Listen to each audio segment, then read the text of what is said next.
Hello and welcome to Liza's BLTs, Body Love Talks, where we talk about everything from confidence, self-care, self-love, self-esteem, emotional eating, mindset, boundaries, and so much more. Today's topic, I wanted to talk about self-care, boundaries, um, conditioning, patterns, stories, habits, all those things that we have bombarding in our head. And it's not our fault why we have these. These are just recycled beliefs from our parents' parents, and so forth and so forth. And we get to a certain point in our lives where we're like, these things aren't working out for me anymore. And these beliefs that I have and these habits aren't working. And how do I fix them? How do I stop them? Well, it's a lot of these things derive from our childhood. Um, we go through a lot of conditioning, where if you identify as a woman, you've been conditioned to be an unpaid caregiver for the rest of your life, which means that you're supposed to give everything to everybody else, and your needs, your wants, your desires go on the back burner. They're gone. They, you don't take care of yourself. You don't put yourself priority number one, those kind of things. We also learn that it's to not show our emotions, to not feel our emotions. So we turn to all these unhealthy outlets to push those emotions down. Food is the number one source that we go to push those emotions down. We also learn that it's selfish to take care of ourselves.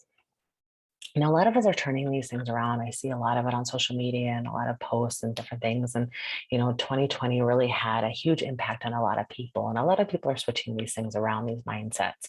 But a lot of us still have that mentality that it's selfish to take care of ourselves. Our wants, our needs, our desires are always on the back burner because everyone else around us has to be taken care of first, which in actuality, that's not the truth. It's the other way around. You have to put that oxygen mask on yourself first in life before you can take care of other people. So another part is we learn that not to make ourselves priority number one, which goes along the same lines of taking care of ourselves first, but not putting ourselves priority number one. When we put ourselves priority number one and we take care of ourselves, our wants, our needs, our desires first and foremost, that actually does take care of the other people around us.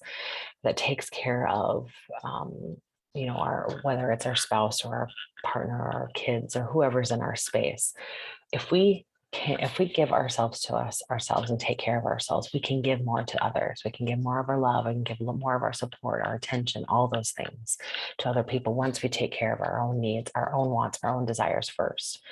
So a lot of these beliefs, these habits, these stories, these patterns are just, like I said, recycled. There are a lot of conditioning, patterns of lack of self-worth, lack of self-esteem, those kind of things. A lot of those things derive from when we're told that we're not supposed to do something when we're at a very young age. Like, for instance, girls have to wear pink and boys have to wear blue kind of scenario. Or you're told that, oh, you can't ride dirt bikes with the boys because you're a girl or you identify as a girl. Or you can't climb up in the trees and read a book all day because that's not the way it's supposed to go. Or you're not supposed to hang out with these people, or you're not supposed to talk or dress or say or act or do. And we have all these things that bombard us, that tell us that who we are is not good enough. Who we are is not who we're supposed to be. We're supposed to be this person that is like everybody else. Our bodies are supposed to look like everybody else. Our minds are supposed to think like everybody else. We're supposed to talk like everybody else. We're supposed to act like everybody else. We're supposed to dress like everybody else. Which all this stuff is bullshit. And it's just all those it's an old paradigm. It's an old way of thinking. And we have evolved, we have changed, we have grown, and we've gotten to a point in our lives where, like I said, these things don't work for us anymore. So how do we fix those? How do we switch those? How do we reframe those mindsets? How do we reframe those beliefs and those habits and those patterns and those stories? And it takes a lot of support. You have to have people in your corner to get, pour support, to have that, to be there for you, to have that accountability. It takes a lot of effort on your part to recondition, to decondition all that other stuff and recondition yourself into believing new habits, new stories, new patterns, behaviors going forward. And so I just want to share with you all that you're not alone. We all struggle with some form, with some form of emotional eating. We all struggle with that. We can't put ourselves priority number one. We all struggle with self-care is selfish. All of us at one time point in our lives where we still struggle with it. We all have some form of that, some struggle of that. So you're not alone.